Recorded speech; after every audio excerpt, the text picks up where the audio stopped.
Good afternoon and welcome to today's Digital Dealer webinar, sponsored by Knowtion. Today's presentation is titled Algorithms, Analytics, and AI, Dominate Digital with the Use of New Technologies. We're excited to introduce Knowtion's founder and CEO, Sanjay Parker, and PureCars Senior Sales Executive, Mike Ruland. This webinar should run approximately 1 hour, and in that time, we'd love for you to answer any questions you may have that will be entered at the end of this presentation. And now, please welcome Sanjay and Mike. Awesome. Thanks, Megan, for the intro. I'm excited to do this presentation with Mike, and just a couple of quick intros before we get started. I'm Sanjay Parker. I founded Knowtion 3 years ago after spending about 20 years in enterprise technology and human capital, working with companies like Ernst & Young, Xerox, Delta, Boeing, Airbus, Eli Lilly, and we really focused on performance and analytics and automation for these companies. So I wanted to bring that into a more streamlined, focused company, and I'm happy to be here.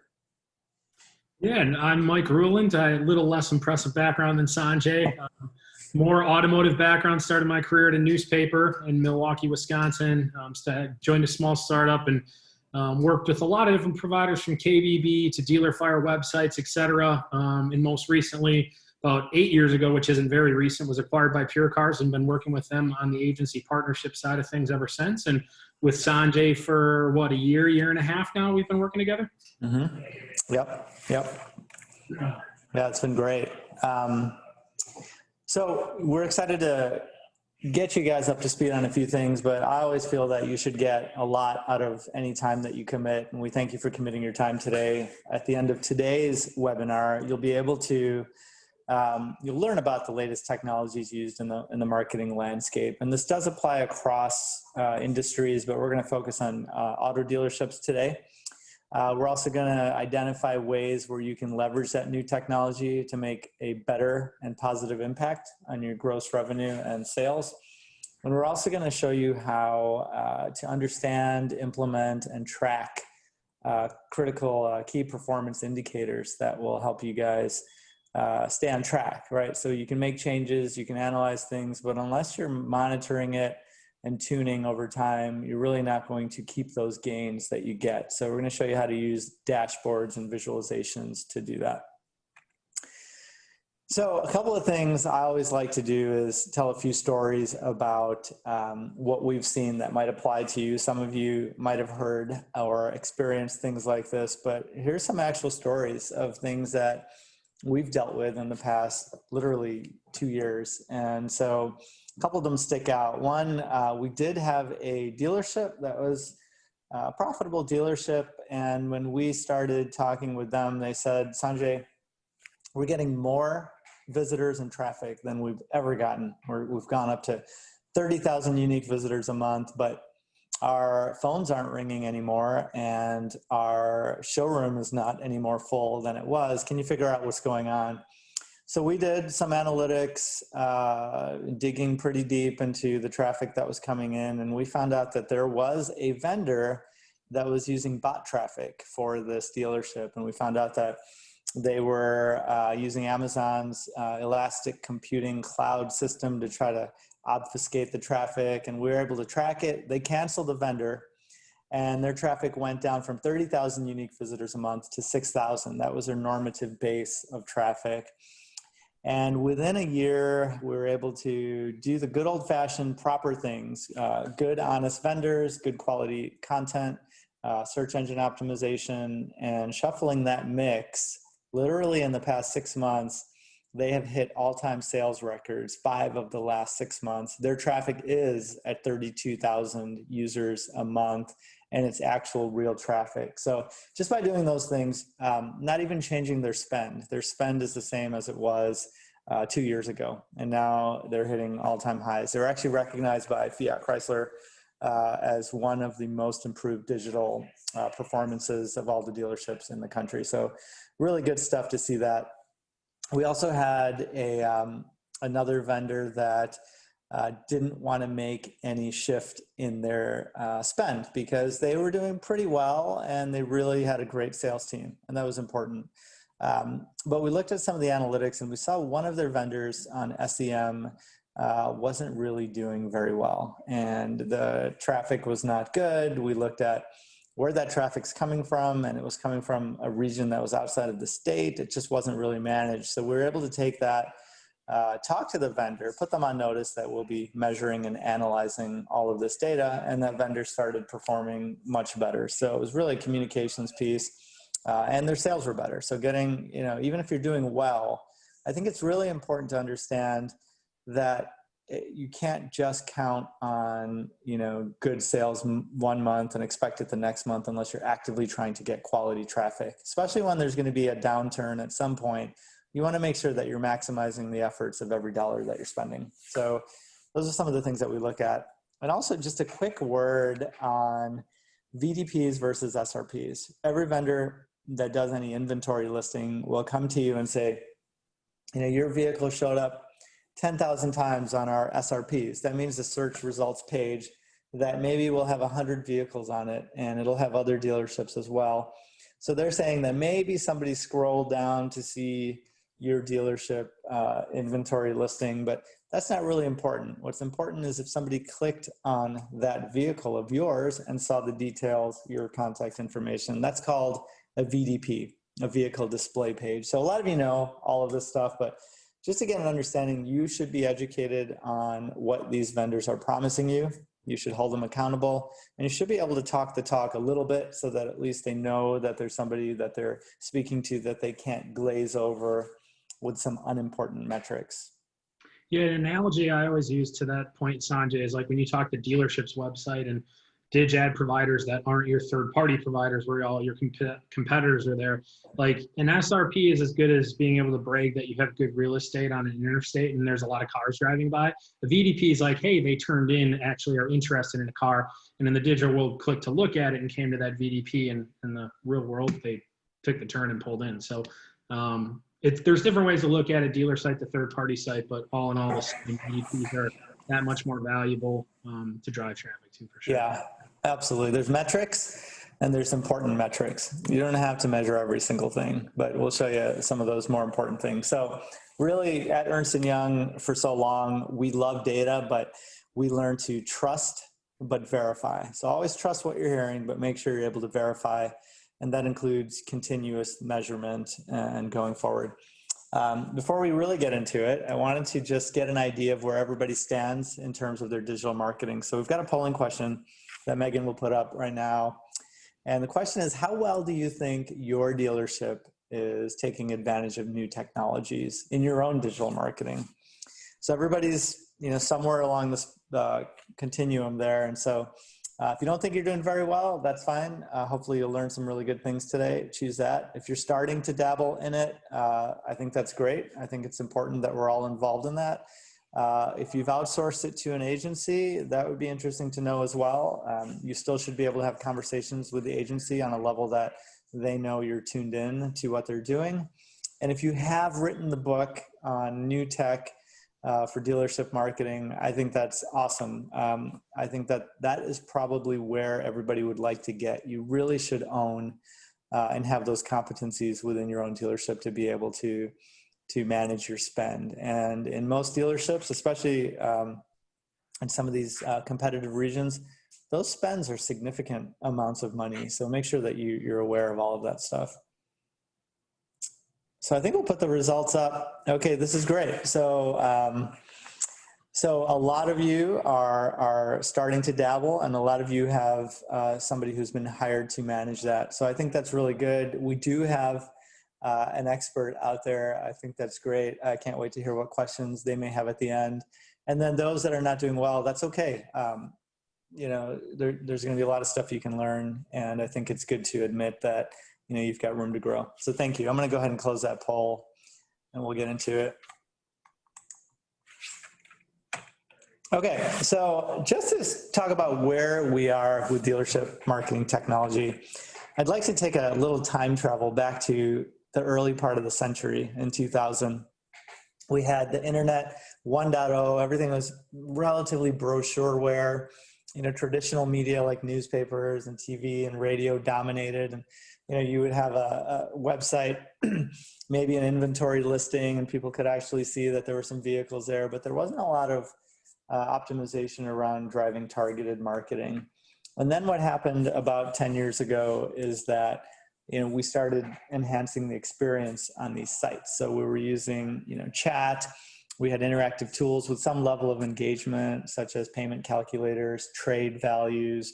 We were starting to really do the paid search, where when you're searching in Google, instead of just organic results, which are elements that Google finds on your website, you don't have to pay for it, kind of ranks you, versus the paid search or the SEM, where you're buying keywords. So we started to see that kind of lift up. But what we have now in 2020 is really the need to focus on what's important. There are so many channels and so much traffic and content on the web. For example, I always hear this stat, and it gets smaller every time, but 2 years ago, if you took all of the content that was created on the internet in the trailing 18 months, you would have more content generated than in the entire history of the internet, which means that there's so much information being put on the internet every day. There's TikTok videos, YouTube videos, there's content marketing, there's all of these things. The need now is to cut through the noise and to find users or potential customers at the point of need, right when they're about to purchase something, they're low in the funnel. You want to make sure that whatever technologies you're using are showing them your ads right at that right time. So when you're looking at modern technology tools like algorithms, right, that are programmed to find those people at the right time, and then artificial intelligence, which continuously learns and decides, what way to get the optimal results. Pretty neat stuff. I do think that today, if you're not playing in the social space or zero moment of truth, which means that people do a lot of research even before they come into any kind of store, especially a dealership, they're going in and looking at reviews. They're looking at, some of the details and ratings on the vehicles themselves. They picked a brand. They know about the relevant features of those vehicles. When they come to your store, they're pretty educated today. And I think it's important to be ready, for those kind of folks. There's just a couple of definitions that we'll talk about here, and I've got my own take on a few of these because I've been in the space for some time. So AI, or artificial intelligence, you're going to hear that from a lot of vendors. IBM is one of our clients, and they spend $500 million a year on artificial intelligence research. And those researchers and experts within IBM, they don't even claim, to have full AI. Full AI means that you're really mimicking cognitive functions that humans would normally do to a degree that it's almost its own being. It's almost sentient and aware of itself. Nobody has that in marketing. So if somebody tells you they've got real AI, it doesn't exist. But what we do have today is the ability for the technology to use data sets, to apply it to an algorithm or a formula, and then make some decisions on how to serve up your ads, how to present your content, how to engage with users, and how to apply that in a prospective manner so that they can continuously tune and predict in the future. So we do have that. And so these algorithms are just formulas that perform computations that will give you a result. And you can start off with, some preferences and settings, and those algorithms will continue to evolve. And then from an analytics perspective, it's important to get data. And as we talked about, not all data is critical for decision making, but you should have data presented to you in a way that's easy to understand, easy to compare where you came from and where you are today, so that you can continuously track your improvement. And also some data benchmarking that will allow you to predict a little bit of the future in terms of where you might be. I think all of those things are important, and we'll see how that plays out when we go into some of the actual details later. In terms of the entire channel map, I think that there are a lot of digital areas that dealerships should play in, and I'll just go over a couple of these, but we can send these slides out after.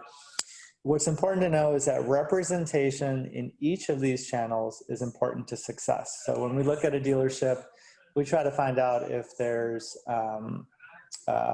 any gaps, if you don't have a social presence, and we don't mean just posting cat pictures and getting some likes and giving away iPads. We actually been using the business manager to, target people who aren't associated with your dealership and finding them and bringing them in. And then we think that you should watch competition within each channel. You don't want two vendors doing the same thing, kind of competing against each other with your own money. So we want to make sure that you have the competition limited to each channel. The other element is leveraging automation and new technologies, I think, is critical to the success in having a proper strategy. So when you look at organic search, are you optimizing your website, right, with on-page or off-page SEO? Are you properly checking your backlinks? Are you doing a competitive analysis of what your competitors are doing to make sure you have the right organic search elements? When you go into paid search, are you effectively managing, or somebody doing, your Google Ads campaign, right? Are you doing it in a proper way to get the right traffic? Are you using third-party sites to drive traffic, and how are they doing it in terms of your paid search? From a social perspective, Facebook and Instagram, if you're not on at least Facebook today in a way that's using Facebook's algorithms, not just the likes on your page, because a lot of those likes have been around for a few years. We call them dead likes, right? It's just your existing audience. What you really want to do is get into the target audience that doesn't quite interact with your brand, right? You want to capture new audiences. And also from a YouTube perspective, that's an ability to get callbacks to your site. Important to know. These additional channels, I call them blue ocean. It's kind of all of these other channels.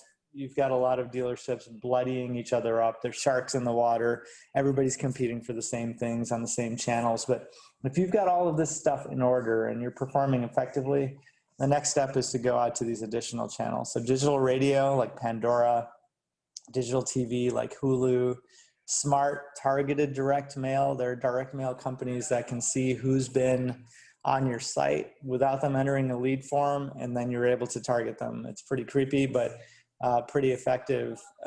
So those additional channels, the difference between that and the old media is you can actually tell how many people heard your radio ad on Pandora.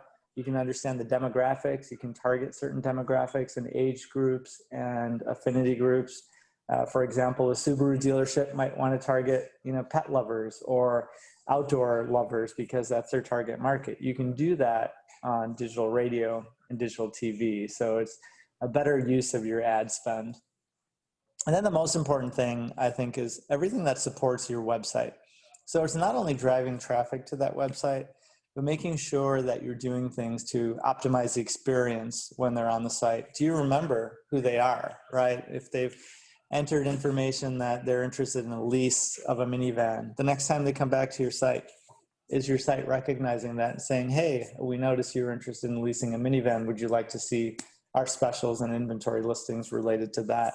Those kind of things are important for people to get deeper each time they visit your site. You can use microsites to drive more traffic to your site. We have a dealership that has a microsite that focuses on Jeep Wrangler lift kits. And so they get leads through that. And then they also drive traffic to their main site. One of the important things here is localized listings. Your Google My Business listing can probably take 15 minutes for you to fix, but it's one of the most important things that you will see out there when people Google search your dealership or a brand in your area. That Google My Business listing will get thousands more views than your actual website will, because Google shows it in the search results. So it's important to make sure you're managing that, or you have a vendor that's doing it properly. Same thing with reviews. Those are so critically important. Yeah, to add to your point there, Sanjay, at PureCars, we're big on data, and I think we have access to over 16,000 dealership GMBs nationally. And on average, over 70% of the dealer activity in terms of phone calls nationally comes from the GMB. And I think a lot of times that's something that's pretty overlooked. So, the local listings, especially a focus on GMB, is a huge opportunity that a lot of dealers aren't looking at.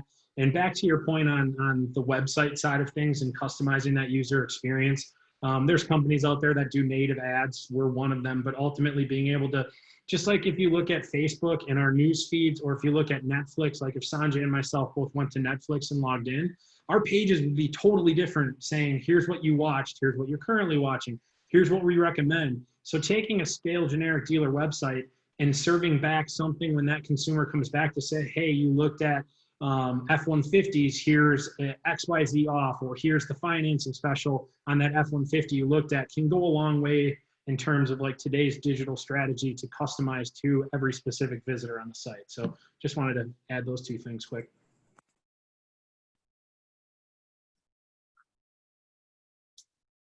I think you might be, are you muted, Sanjay? Yep, I muted myself. Hi, thank you. So this is the blueprint of where you need to play to make sure you're optimizing everything you can do for your dealership traffic. And so you should look at this and see where you are within these channels, and then understand what your vendors are doing and making sure that they're playing well together. So this is really the blueprint. And again, you can get the slides when we get done with the webinar to show you guys this. So as we mentioned, we have a really good success story and partnership with PureCars. I work with, and my team works with multiple vendors that do great work. A lot of them are national, a lot of them are more regionalized, but there's some amazing things that these companies do. I like working with PureCars because Mike and I have had a good relationship, like you mentioned, for 18 months. We can make mountains move to get things done quickly, and I value that kind of relationship. We have optimized a series of settings and algorithms that we use for the dealerships that Knowtion works with that really helps us hit the ground running. And so we've, Mike will talk a little bit about algorithmic search engine marketing, social advertising, digital video, and local SEO optimization, which are, I think, 4 of the most critical things that dealerships should be doing out of that entire map that we talked about. That really covers the gamut of basic things that you need. I'm going to tell you a couple of quick success stories that we've had working with PureCars. So I'll tell you the tale of a dealership that never really advertised much. They didn't do a lot outside of whatever the OEM recommended. They did spend money, but they didn't really focus on it. And then I'll tell you the story about a sleepy store that, you know, dabbled for a while and didn't really get a lot of results. So when we look at the first store, I just pulled this literally today. That goes through September 8th through today, so it doesn't include a full day.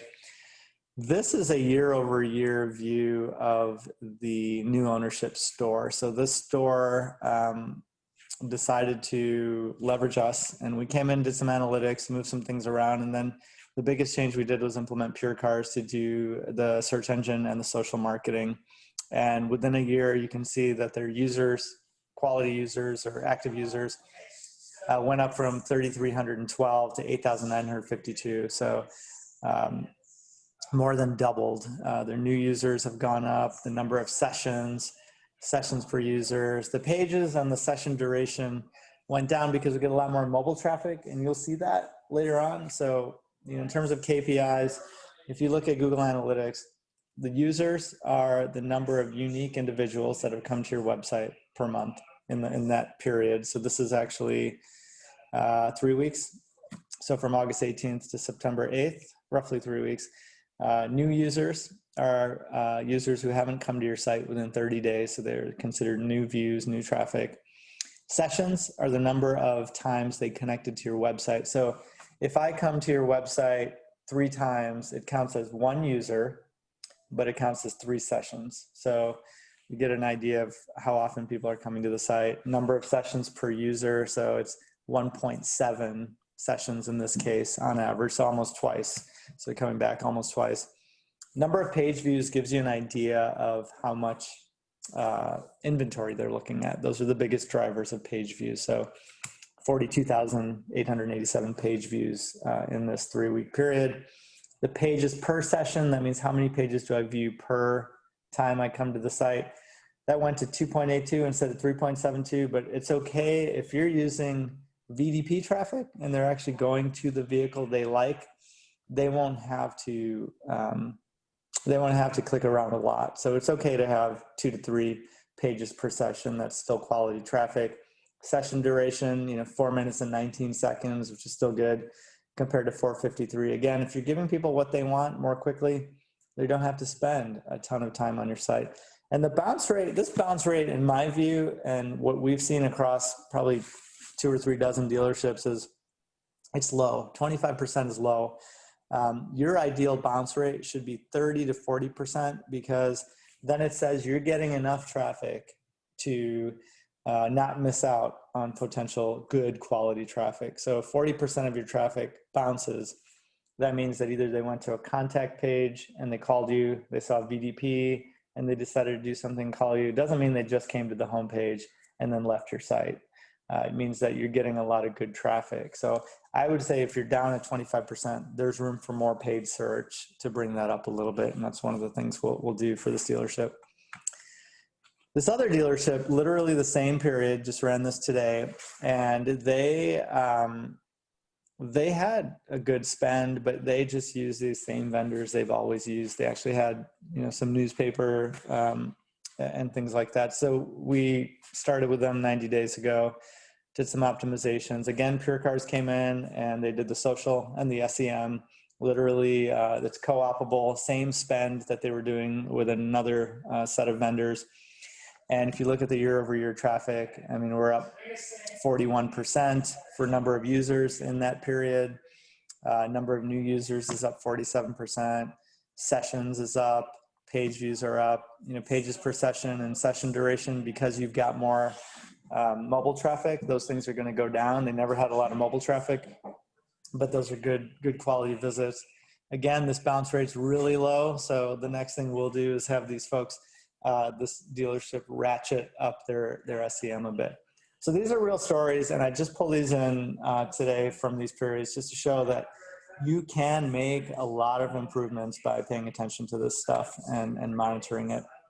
With that, I'm going to turn this over to Mike, and he's going to talk about some of the things that PureCars does related to this. And I think, Mike, the approach we'll have is let's show them the stuff, but let's educate on why it's important as well.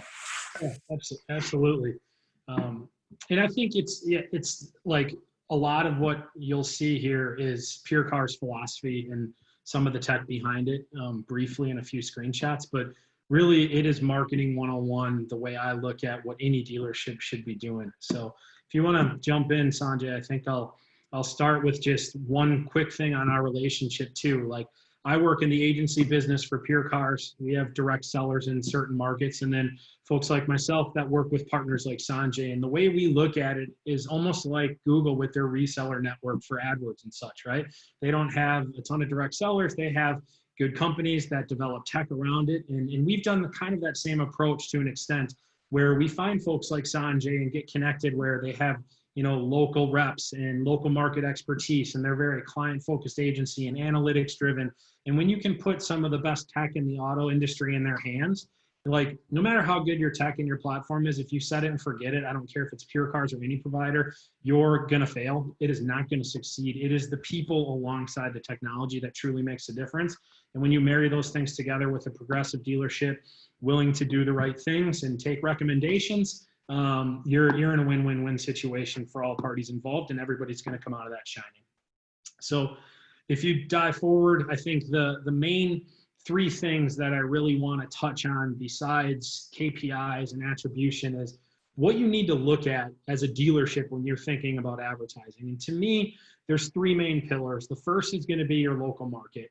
And what you need to understand is, where am I selling, and taking your sales feed and hopefully make that actionable within a platform or a dashboard so you can see where you're winning on every single model, new and used, that you're looking to advertise, doing that same things for service and parts on fixed op side of things. Ultimately, when you can work with someone that's partnered with an Experian or local DMVs and also gets all of the market data, right? Your sales is part of the puzzle, but when you can make it actionable to say, XYZ dealer is stealing market share in these battleground zips that are very close to my home, it allows you to be very strategic with your geography. Like, one of the biggest pet peeves is when I talk to a dealer and they're like, yeah, we're working with XYZ agency or provider. We got a 20-mile radius. I'm like, radius? Like, is this, Sanjay's point, like internet 1.0 in the 2000s? Like, we got to be smarter than that. So really getting granular down to the zip, treating all your models, differently because they sell in different areas. Demographics, population, income are all totally different for every single dealership and every single geo. So I'd say that's piece number one you really need to look at. And whoever you're using for your digital, what you should be asking them about and pushing them on to kind of be a little more strategic about what you're doing on the geo side of things. The next big piece is going to be, if you move forward, Sanjay, the next big piece is going to be your inventory. And I said pet peeve, one of my other biggest like annoyances or buzzwords, call it, is when somebody says we're a dynamic platform. And I mean, dynamic can mean anything. I have an ad that moves, that's dynamic. I take an inventory feed and I spray and pray every single unit, treat them all equally, and hope that I hit somebody that wants to buy it. Like, understanding your inventory, what are people doing on my site, who's engaging with what. Again, as a marketer, and specifically an automotive marketer, there's two main things that you're looking to do with inventory.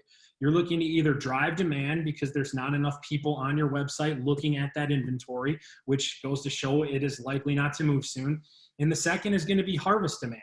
So ultimately, if there's a bunch of people on my website, a lot of great engagement, like maybe retargeting tactics and dynamic video retargeting are the best tactics. So not treating every tactic on every model, on every piece of inventory equally, getting very granular on your inventory and understanding what to push, when to push it, where to push it is a key piece to the puzzle, and something I could probably talk for days on. But I'll skip ahead because I know we got about 20 minutes yet. If you jump ahead one more, Sanjay, the last last main pillar to really dig into and push on is your audience. Because I've said this to you many times, Sanjay's, and many dealers I've talked to. It's like, you could have the most beautiful car in the world. You could have the best geo ever targeted. And if I served an ad to Sanjay that was the sexiest ad in the world, and Sanjay bought a car last week and he's not looking to buy another one, it is a waste of your money. So again, understanding what brings people to your website, what their engagement is. Are they scrolling through a bunch of photos? Are they submitting leads? Yes, leads continue to go down in the automotive industry, but COVID has kind of bumped them up a little bit again, and things are a little different. But whether it's strong leads or not, it's understanding all engagement, what consumers are doing, where they're at in their path to purchase, and being able to target them one-on-one. Like we talked about native ads earlier. If somebody's going to come back to your site 5 times, don't give them the same generic homepage or SRP. Make sure you tailor the message on your website, if you can, to say, here's what you last looked at, here's what's going on with that, whether it's a finance special, lease offer, etc. And then doing that same thing with all of your different tactics within social. Don't serve a generic lease offer to somebody that's very VIN specific on a used car. Show them the used car, show them what they want to know about it, whether it's a price drop, things of that nature. So those are really the 3 main pillars of what I think goes into what any good digital marketing agency in automotive will look at on a dealership's behalf before they ever consider spending a penny of your digital advertising dollars, because it's crucial to know those 3 things to be efficient with your spend. If you jump ahead to the next one, it's just going to be operating with that data. And data is actually one of the buzzwords too that kind of gets under my skin sometimes, because every company, every agency says data, data, data. Oh, we have big data. What does that mean? Get under the hood with your provider, challenge them to show you, make sure it's real, make sure it's there. Like, anybody can say, yeah, we have market data, we have this, we have that. Like, let me show you, and ask, like, make sure there's transparency, because that's another biggest piece to the puzzle for anyone in automotive. And, a big lacking thing that we've talked about a lot, Sanjay, is a lot of dealers don't own their AdWords accounts. They don't own their own analytics and can't look in. So understanding what's truly happening on the data side of things and making sure your provider actually has it and utilizes it is a big piece to everything going on as well. And then if you jump ahead, I feel like I'm just frustrating myself with all these different things that get under my skin. But, there's a million KPIs that dealerships can look at. And, every platform's different, like your Google performance to your Facebook to your video. You got CPVs, CPCs, CPMs, like a million C's, right? And you have impressions, impression share. And anytime a dealer's like, hey, can you look at my metrics? Like, here's what I'm seeing. And I ask them, like, what are the most important things to you? It always is like, yeah, for my search, it's CPCs and CPMs. And I'm like, why does that mean that to you? Like, those are vanity metrics. I, Mike Rulin, could run your account for you, and I could pull the puppet strings and make you dance. I could say, hey, I'm going to get you, the best click-through rate in the world, 30%. I'm going to have $1.50 cost per click. And all I'm going to do is bid on generic, low-hanging fruit, people that are searching for your name, brand, etc. And it's going to do nothing to sell you more cars. Like if I could say, I'm going to spend $4 on one click and $2 on another, and the $4 click was somebody looking for a car, just didn't know that you had it, and the other one was searching for a generic dealer name, like you're going to pay $4 all day to go after a buyer. So understanding full-scale attribution with your provider, not letting them just kind of pull the sheets over your head and focus on vanity metrics. Get into revenue by channel. That, like, every provider you work with should not be afraid to recommend taking money from Google, putting it to Bing, Facebook, putting it to video. There shouldn't be margin in the back of their heads impacting their decisions. It should be wherever I can put their ad budget to perform. And when I say perform, it's revenue. It is being able to look at front end, back end, total margin. Where can I line a dealer's pockets most efficiently is where you should be talking to your provider about where you're investing, or where they, I should actually say, where they should be talking to you about where you invest in. And a lot of folks just don't get that granular and don't have that data. And it's unfortunate that we're still looking at things that we trained dealers on 10 years ago that were important.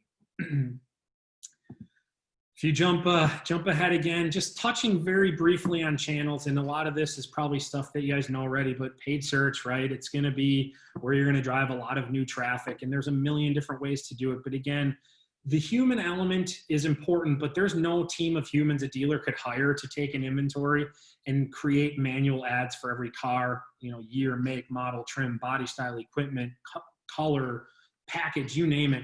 So having a provider that can take that inventory feed, siphon it accordingly, and serve what makes sense to each user, and be able to efficiently bring in payments, offers, make it customized to the user, like we've talked about. If they're searching for a Chevy Cruze, tell them the aggressive $199 payment on a Cruze. Everything in today's world should be mobile optimized. If it's not, I'm not afraid to say kick your current provider to the curb and go to someone that is, because like the amount of inventory related searches being done on mobile and so forth is huge.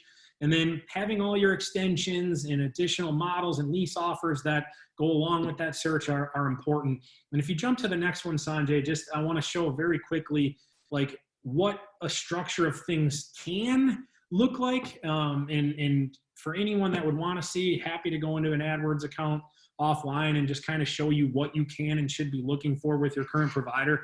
Because ultimately, I know it's a busy slide here, but if you look at the little scroll on the right that's barely moved on the screen and the amount of different keyword combinations, the point I want to make here simply is your provider should be able to build out campaigns based on your exact inventory, new, used, certified, and be able to match that needle in the haystack. If somebody searches for a black SUV with nav, if somebody searches for a 2020 F-150 Super Crew 4x4, you should be able to serve an ad that matches that consumer search intent and not say, hey, we're a Ford dealer, hopefully you can come to our homepage and find our F-150s. Like that, again, is Internet 1.0. Like, let's get to the correct century here and serve relevant ads. And again, marketing 101, just relevant ad, relevant content, and you're going to have more engagement from consumers.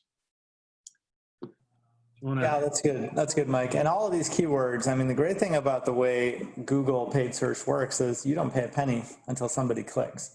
So getting these keywords out there and tuning and tracking and monitoring them, like Mike talked about scrolling down. I mean, literally for some of these models, I mean, you've got scores of different search terms that might capture traffic, and you want to make sure that you're represented for those. I mean, literally hundreds of thousands. And it's, again, especially with voice search, like people can say and type so many different things. So, and this is where the automation and the algorithms come into play to create and craft and update all of this based on your own inventory and campaigns. Yeah. And a good point that you actually made when we were chatting earlier today about a dealer, Sanjay, it's like having the flexibility and the nimbleness to be able to siphon an inventory feed. Again, to say, like, for example, hey, for this Honda dealer, if they have off-make used inventory and have under 3 of a certain model, we don't want to advertise them because they're not a big enough focus. We want to focus on 3 or more, or siphoning by price points, or even aged inventory. Like, hey, for all my used cars, I want to have a $1,000 custom campaign. When anything hits over 30 days aged, boom, we're going to push marketing budget to it so we can make one last ditch effort to try to move those before we have to take a loss at auction, et cetera. Yeah, that's good. Thank you for bringing that up. And also with the algorithms, these ads are updated and tuned every day. So when you work with an agency, if they're not using something similar, then they're handcrafting these ads and sending them out. You're getting updates probably monthly or maybe bi-monthly. And then what happens is they tune those ads based on performance, or you see some statistics. They cannot compete with an algorithm inventory driven set of technologies. That's what I loved about PureCars. The other thing as well is they still do handcrafted tuning of all of this stuff. It's just not a black box that they throw things into. You can see when we sign up for ownership of these or co-ownership of these ads accounts, we can see all of the audit history and changes that either the machines or the humans are making. And when we spent a lot of time analyzing this, we saw that humans were making a lot of tuning and tweaking elements too, but the machines were doing this on a basis that you definitely couldn't get from a human. Yeah, I mean, when you put your definitions up earlier, machine learning could have probably been another good one to have there, and it's just learning and adapting through experience. And there's no human or team of humans for even one single point store that has enough time in the day to A, create, and B, to go in, optimize, fine tune, and execute. So Yeah. So the thing on machine learning, so what's important is that you set up a goal, right? That might be getting them to a VDP, and you can set up the ads over on, let's say, Google paid search. And once they click on that and they get over to the VDP, then that's a conversion. You can even say only if they submit a lead, which is a third step. Those algorithms will then tune and track whatever people are doing that you ultimately want them to, and then it'll proactively go out and find others that will go and do the same thing, especially on social. It's amazing once those algos kick in, they can easily find people that will do exactly what you want based on what you've defined. Yep, absolutely. Cool. On the display side of things, just making sure, again, there's a lot of boutique agencies and folks out there that pride themselves on creative. That is great, but making sure that they're able to take inventory feed, price points, lease offers, and serve relevant ads, like not just retargeting people because they're on my site. If it was retargeting them on new because they looked at a model, show the lease offer, the finance special. And then if they looked at used, don't say, hey, here's a lease offer, say, here's the VIN you looked at and the price is dropped on it, or it is already a certified unit that's priced below market, like leveraging big time data to be relevant. Like Amazon doesn't say, here's the Nike shoes you looked at last week, Mike. They say, here's the Amazon shoes, the price is $8 less, and click here for free shipping. Like, here's what you want, here's why you need to act on it now. And in the automotive world, it's same thing. Like, let's get there, let's get the e-commerce approach, and ultimately let's get that lead or get them to drive into the store, because a lot of people don't submit leads. Let's just put the content in their face that will get them to act and drive in. Yeah, people are expecting hyper-personalization with everything they see, because they understand that they're giving some information to marketers, they're filling out lead forms, whatever it is, they're going on Facebook, they're liking certain things related to or looking at inventory elements. They want to have, and they expect all of the ads that come at them to be relatively unique to them and hyper-personalized. So if you're delivering the same generic ad to every single person, you're wasting a lot of money in terms of how effective your reach could be. 100%. And then the same on social. There's a million different tactics on social, just Facebook alone, right? But being able to serve a VDP match carousel ad and saying, here's what you looked at, here's all the reasons to re-engage, just like I explained with the display side of things. But social really has turned in the last year and a half from like my social objectives of getting likes, and Sanjay goofed, but like people posting funny videos and things like that to get people to comment. And like that's has its place to spread your brand, but truly the business objectives that can be had, even sometimes and a lot of times more efficiently than the KPIs you see coming out of AdWords. Like it is cheaper and more efficient a lot of times to advertise on on Facebook and be able to serve exact VINs that someone looked at when they're on your site. And then having a partner that, again, I keep saying data, but has the audience and auto intender data to say, hey, if we're light on users on certain models, we can do dynamic prospecting to put 10 different sedans in front of people that are looking at those certain types of sedans, or F-150s in front of people that have shown that intent. So it's a great way, not just to do retargeting, but also to do very, very granular prospecting efforts that the cost on is a lot cheaper than many, many other channels and options to spend your dollars on. Yeah, absolutely. I'll just say two things about social. One, if you are seeing your posts on your Facebook page and you're boosting it, you are totally wasting your money. What you should be doing is having yourselves or your agencies use the business Facebook manager, which is behind the scenes. And you can even, for example, upload a list of your best customers, just email addresses or names and cities. And Facebook will crunch that for about a day, and it'll find thousands of people just like those best customers based on 600 to 800 attributes that they track. And so they will target those people. So if you are able to identify your ideal customer, Facebook will be able to go out and find people just like them. And the other element here, you see the three social ads there. One mistake that a lot of people make is they put out an ad or they boost it and it says, come buy this or click on this for the ad. That's conversion. In marketing, you always want to start with awareness, right? Talk to them about your dealership, about some of the opportunities and offers. Then you do a little bit of engagement, right? Check this out or look at this. And then you go for conversion. And usually it's that same person in that same cycle, right? You don't want to just go ahead and propose to the person on the first date, right? You need to take time and go through that. And so I think the mistake that a lot of companies make is just trying to, boost something and hope to get 20 leads. It's not a sustainable process. You really need to nurture that from an awareness, engagement, and conversion perspective. Mike, I'll just talk quickly about the video, but again, this targeted video element, so you can do YouTube videos, which I think is a great way to capture free real estate, but we're talking about dynamic video that's generated based on, monthly incentives, top selling models, your branding, all of that stuff. And then you get data analytics on views, how many people watched, and what kind of call to action you have at the end, and how often people come. I think that's a key piece of this whole spectrum. Mike, do you want to talk about the fixed ops piece? And I know we're probably got about... I know we're tight on time, so I hate to only spend a second on it because I feel like that's the time and attention that a lot of dealers are giving on the marketing side of things to fixed ops. But really, service and parts keeps the lights on at a lot of dealerships. It's one of the biggest profit centers, and you can do AdWords searches, whether it's mobile or desktop, all day. And you just simply do not see a lot of dealers competing with the big third-party brands, the Jiffies, Midases, Quick Lubes of the world, right? So I highly recommend talking to your current provider or a provider about fixed ops. A lot of the OEMs are actually having specific fixed ops related programs for co-op, like Mazda and GM and Lexus and a handful of others, applying specific turnkey co-op dollars for that. And then just last tip too on the GMB side of things, and I know we didn't get too deep into that, but again, something you need to be, not should be, you need to be looking at, and ultimately having nested departments within your main listing so that you start to appear on the map pack, the A, B, and C, when people say, where can I get an oil change for my F-150 or my Silverado?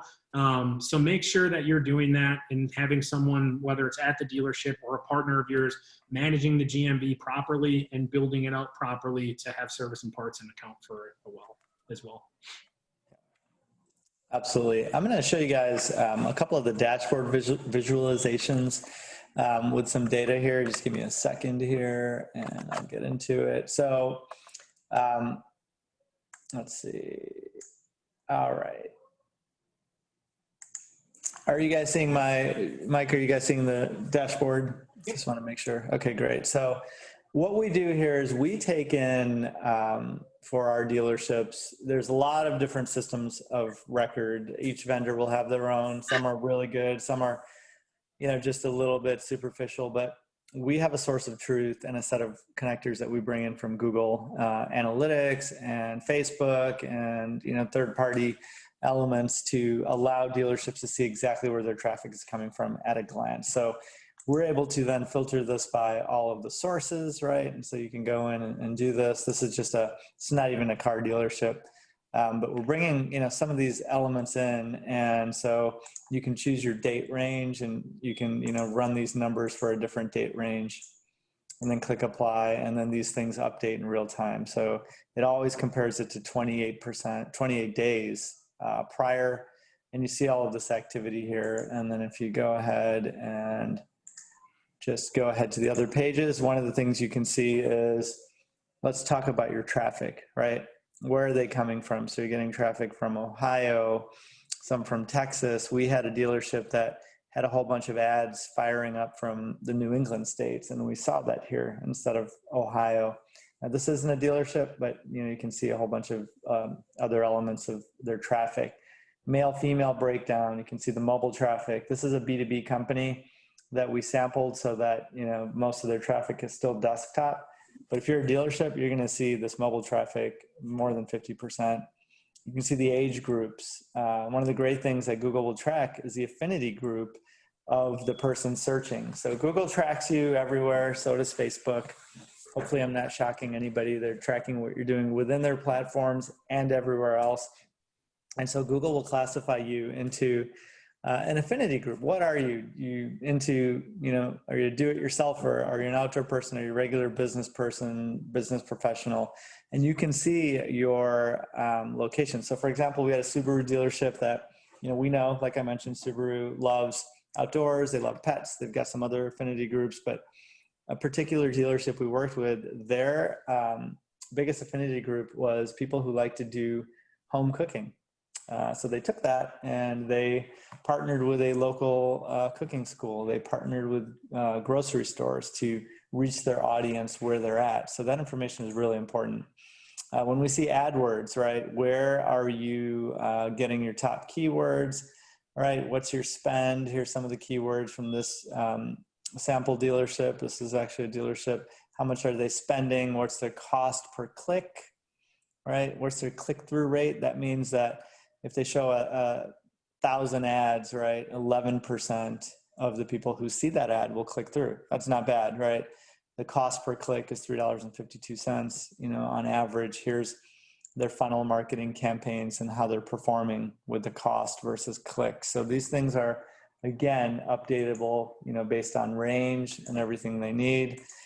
From a search engine optimization perspective, quickly can we see how did people get to their site and search? And here's some of the information. So this is a different company, right? And we see the traffic that's coming in. And then from a social perspective, where's their social traffic coming from, right? And what days do they have the most traffic on social? Thursday would be a great day to launch a social campaign because it's where most of their traffic is. Here's some times, that people are using it. These are small numbers. This is a very small company, but you can see, maybe 7 a.m. to 10 a.m. is probably their busiest time, and then 2 p.m. onward. So all of that stuff adds into how you market to your audience. And then the last metric I want to share is return on ad spend. So tying into your DMS, you can get front end, back end growth. You can do your lead attribution. If you're properly tagging your leads, you can see where your leads are coming from. So for this dealership, in the $72,000 they spent in this particular month, here's the number of leads from each source. Here's their sources, the total cost, here's the total gross that they got, and then their return on ad spend. So for every dollar that they spent on this vendor, they lost $1.50, right? Every dollar they spent on this vendor, they made $3.70 in gross revenue, $5 here, $18 here. Now, I don't want you guys to look at this and make any assumptions. This changes month to month. So we always tell dealerships, look at 6 months before you make any decisions. And what you can do for your particular dealership is then pause some of the elements that aren't doing well, and then reward some of the vendors that are doing really well. So this is the holy grail of tracking all of this stuff. This is the playbook on your particular dealership and how much return on ad spend you're getting for each of those channels. So it's very personalized, allows you to make real good decisions. So just a quick recap here. To dominate in digital as a dealership, we think you have to do 4 things. One, identify and categorize your vendors into the channel map that we showed you earlier, and choose the best in class vendors and get reputable vendors, right? And there's a reason why some vendors are very, very popular, and they're not doing anything that's going to get you off on the wrong track, like bot traffic or anything like that. So stick with reputable vendors, ask around, set up the proper independent KPIs, use your own dashboards, use your own measures to make sure that you're comparing apples to apples for each vendor, and let them know you're going to measure them. 3, meet with them regularly and provide transparency about what you're doing with other vendors. For example, we've had some dealerships that we've talked to some of their vendors, and we've seen that when we told them, hey, we're using Car Gurus and we're using PureCars, Car Gurus is going to focus on this, you guys focus on that. Each vendor says, wow, thank you, that's great. We never get to hear that information. Now we know where our swim lanes are. So be transparent when you talk to multiple vendors. It's really in your best interest.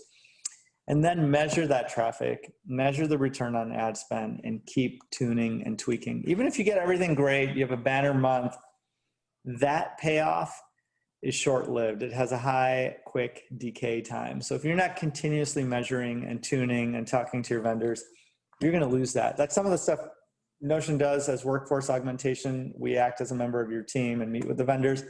But these are basic things that if you have the staff to do it and they've got some skills, you absolutely should get them to take part in it. Just one thing before we get to the questions. If any of you want a free digital audit, we'll do an audit light where we'll go through, and we've got agency level tools that can deconstruct your web presence. You don't have to give us any access. We can do this all using our tools. So we can see if there's any mechanical breakdowns on your site, things that Google will penalize. We can look at your search engine paid search, how much you're spending from an effective spend. This dealership is, $4,200 roughly. If they're spending $10,000 and their effective spend is $4,000, that means that they're not getting the impact for what they're spending. So we look at that. We also look at some of the SEO off-page optimizations on your site. And then we can look at your actual traffic on your paid keywords and what you're spending, like I talked about earlier. And here's your organic traffic and how well you're doing. So we'd be happy to do that for you at no cost. So email us. We'll have an email link coming up soon. So thank you guys. At this point, Megan, I'd love to open it up for questions to anybody. Awesome. Thank you both. Everyone, we're now in the Q&A portion of the webinar. So if you haven't already, please submit any questions you have using the Q&A tab at the bottom of your screen. So we have a few questions lined up here, so let's get started. How do you feel about leveraging advertising agencies that focus on creative content and messaging? Yeah, I can jump on that one, Sanjay, for sure. I think it is a very good thing, and I kind of mentioned it earlier. I think I called them boutique agencies, but your agencies that focus on creative and things like that. But again, if you have the best looking creative in the world and serve it to the wrong audience and don't have the tech to execute accordingly, it's not going to do much for you. So I think there's a time and a place for a lot of different things. And when you look at an agency that focuses on creative, some of the best partnerships that I have working on the agency side of PureCars are agencies that supply us very professional, great creative, customized to the dealer, and then we can layer in our tech behind it to have a very lethal 1-2 punch. So always all for it. But again, if you're using an agency like that, make sure you understand how they're serving those ads, why they're serving them, and so forth. Yeah, I think the smart agencies will focus on the creative and the overall branding, but they would partner with a specialty company that's really doing the kind of things that we talked about with algorithmic driven ads, and they're really focused on inventory marketing. I think that I've never seen an actual agency do any handcrafted ads that can compete with some of these specialty dealership marketing vendors. I can't see how it's possible. If we're doing pretty well in sales, should we risk shuffling things up at all? Yeah. So to me, the first thing that comes to my mind is measure, get a baseline, see where your traffic is, what vendors are doing well. We found, like we mentioned, dealerships that are doing well, but their performance is hiding some of the inefficiencies. And those inefficiencies, if the market takes a little downturn, or for some reason the weather or something happens in your area where it limits traffic, those inefficiencies will become glaring. So yeah, always measure, always make some incremental changes. Some dealerships are afraid to change things because they're really, really doing well, but that doesn't mean you shouldn't analyze and be prepared to change things to even improve your situation more. I think that sometimes a rising tide, lifts all boats, but there's still room to optimize those vendors within that mix. Yeah, and I was going to say 100% yes, you should be prepared. You should be looking at that. The worst thing that can happen in anything, not just automotive digital advertising, is complacency. If you become complacent because you're having good months, you don't know exactly what drove that good month if you don't have data telling you here's what's been performing, and you play off of that performance. So it doesn't hurt to, even if you're working with a PureCars or a Knowtion, like there's another company you haven't heard of that's like, hey, can I give you a 30-minute demo, and you have the bandwidth, or an internet manager or someone that can do it. I always like learning and seeing what other people are doing and taking bits and pieces from other vendors to say, hey, XYZ that I'm working with, can you do this? Can we bring this into our strategy? It is always good to learn and not get complacent. With these new technologies, who manages them, and how do we know that they won't start doing things we have no control over? That sounds like a very dystopian future. Assume talking about algorithms and just doing crazy things. I think, when you measure, it's KPIs that can keep everybody honest, but ultimately are you selling more? Are you getting better quality sales? Are you getting showroom traffic? We're in the business of digital, right? But when those customers get to you and talk to you in chat or on the phone, or they come into your store or through email, that's really your sales team, right? So we're trying to bring the best quality traffic to you guys. If you're not getting it and you're not selling, then yeah, something's going wrong. But again, it's around measurement and understanding where your ads are firing, what they're saying, and then telling your vendors, this is what we need. These are the geos that we're focused on. This is our target audience. This is the vehicle lineup that we really need to push. All of that stuff is about communications and measurement. And to play off of that, I think the vendor or agency that you're using is accountable. And if you're going with a reputable company that's been around, like it's all about trust and knowing, like you need to trust who you're working with because they're the ones pulling the levers and strings. It shouldn't be the dealership that has to go in and say, hey, we should do this, this, and this. It should be the vendor coming to you saying, here's what we saw, here's what we're doing about it, here's what we recommend doing now. Are you okay with this? Are you okay with that? Because I mean, you as dealerships have plenty of work to do in a million different avenues. The last thing you need to do is be super hands-on into the tech doing things. It should be an agency partner or a vendor partner of yours that's actively doing the management and working within the technology they've built, et cetera. Yeah, that's a good point. You'll see a lot of the larger vendors, Cars.com, Edmunds, AutoTrader, even iHeartRadio. They're really hiring strategists to come in and to look at that, because I think that's really important to have them understand your space and learn to breathe your air a little bit before they recommend their own products. Awesome. We have one more question.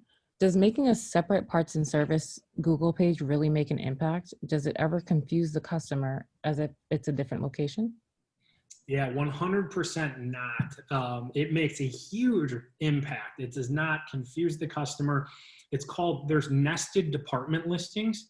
So the main listing appears for anything inventory related, and whoever is managing that, there's, I think, up to 10 categories you can go set up, like new car sales, Subaru dealer, and other categories around retail.